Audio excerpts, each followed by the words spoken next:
Letícia Naimi, vou falar sobre cuidados paliativos no departamento de emergência. Aqui são alguns temas que a gente vai abordar: definição, manejo dos principais sintomas, principalmente.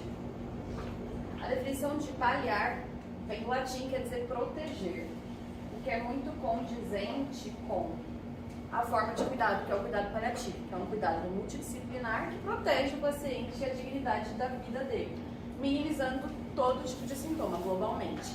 Então, físico, social, psicológico, de pacientes que têm uma doença ameaçadora à vida. Geralmente, doenças crônicas que vão levar esse paciente à morte em algum momento.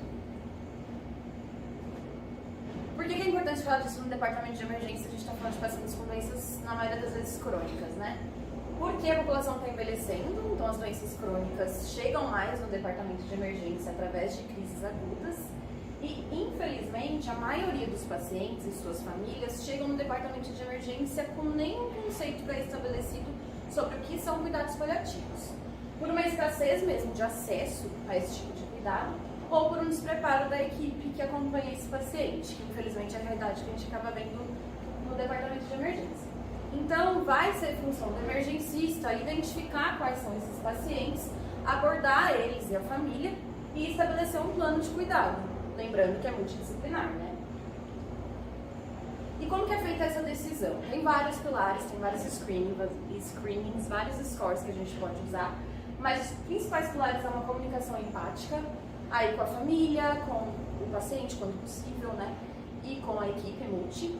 Por quê? Porque se a gente está falando que é um paciente, uma família que nunca ouviram falar de cuidados paliativos, não adianta a gente querer que eles entendam, compreendam e aceitem isso numa primeira abordagem, num momento tão dramático. Então a gente tem que exercitar bastante a nossa empatia, o nosso conhecimento, e aí não só um conhecimento sobre cuidados paliativos, mas um conhecimento sobre aquele caso, que é um desafio no departamento de emergência também, porque a gente sabe que é tudo rápido, às vezes a gente não tem acesso à história completa do paciente, mas a gente tem que ter para avaliar o paciente adequadamente. Então a gente tem que conhecer o máximo da história dele, de funcionalidade e da doença que ele tem. É uma doença incurável e intratável mesmo? Ele já tratou? Aonde ele faz o acompanhamento?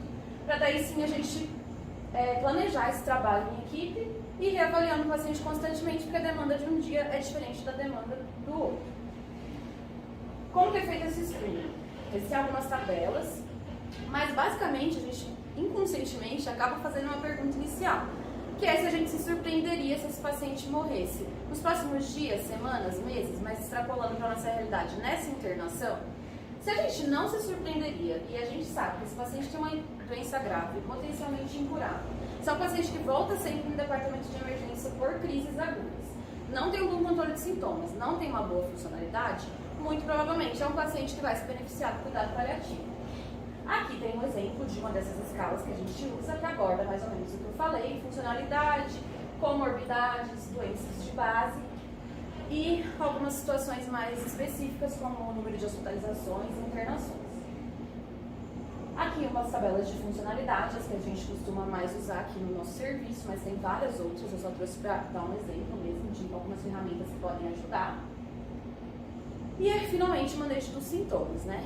Tem uma infinidade de sintomas que a gente trata, eu tentei trazer os principais. A dor, eu acho que é o mais comum, né? É lógico que a gente vai escalonar analgésicos de forma consciente, né? Mas aqui a gente está falando geralmente de pacientes com mau controle da dor, que às vezes já fazem uso de opioide ou vão começar a fazer na internação.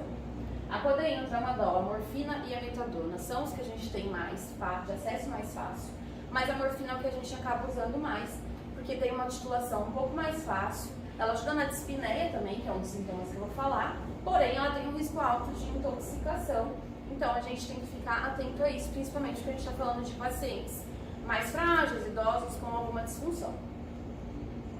Pacientes que nunca usaram opioides, a gente pode começar com uma dose de 2 a 5 mg de morfina e fazendo dose de resgate, sempre avaliando os sinais de intoxicação.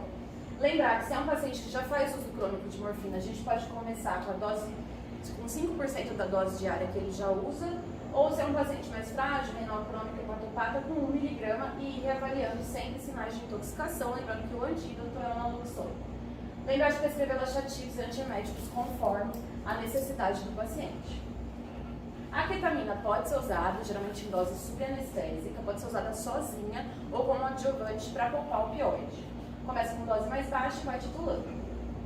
A dispneia, a gente também usa opioide, mas a gente tem que lembrar das medidas não farmacológicas. Então, oxigênio só se o paciente estiver desaturando, mas o posicionamento no leito, evitar um balanço excessivamente positivo, que hoje a gente sabe que não tem benefício nenhum e pode atrapalhar esse sintoma. Benzodiazepínico a gente pode considerar em paciente que tem uma dispneia associada com ansiedade e medo, principalmente, em alguns casos mais selecionados. E o opioide de escolha geralmente acaba sendo a morfina também, mas uma dose menor do que a analgésica. Lembrando da constipação, que é um sintoma que às vezes a gente não valoriza tanto, mas que incomoda muitos pacientes. E principalmente porque são pacientes que usam opioide, né? E são acamados, enfim. A gente tem alguns exemplos aqui dos agentes que a gente usa mais, o bisacoldil, a lactulose e, em último caso, a glicerina via retal. Falando rapidamente, sedação paliativa, que é um tema às vezes meio polêmico, né? A gente tem que lembrar que a sedação paliativa não mata o paciente, né? Ela não encurta nem prolonga a morte dele, então ela tem que ser muito bem discutida em casos selecionados onde o paciente não tem controle nenhum dos sintomas, onde as medidas adicionais são inúteis e incapazes de tratar qualquer sintoma que ele tem. Pode ser, a gente não precisa tirar totalmente a consciência do paciente, pode ser superficial, profundo, intermitente, contínuo, vai depender de caso a caso. O midazolam acaba sendo a droga de escolha, mas a ketamina também pode ser usada. Lembrar de registrar muito bem isso no prontuário, conversar bem com o paciente, se possível, com a família, com a equipe, e estar preparado para prescrever esse paciente. Porque se a gente está sedando ele, porque as medidas que a gente está fazendo são inúteis, então a gente tem que enxugar bem a prescrição e suspender essas medidas inúteis, sempre de acordo com a demanda dos sintomas que esse paciente pode apresentar depois que for sedado. É importante a presença da família também, que geralmente ajuda. Extubação paliativa, falando rapidamente também. Tecnicamente não tem muito mistério, é uma extubação, ela pode ser terminal, mas o tubo também pode ser mantido em alguns casos, se gerar menos desconforto para a família, principalmente para quem está vendo. Também tem que ser muito bem comunicado com a família. Também é importante conhecer muito a história do paciente, a capacidade funcional dele e os fatores de mau prognóstico. Se a gente extubar esse paciente, muito provavelmente ele vai morrer dali nas próximas horas, nos próximos dias, né?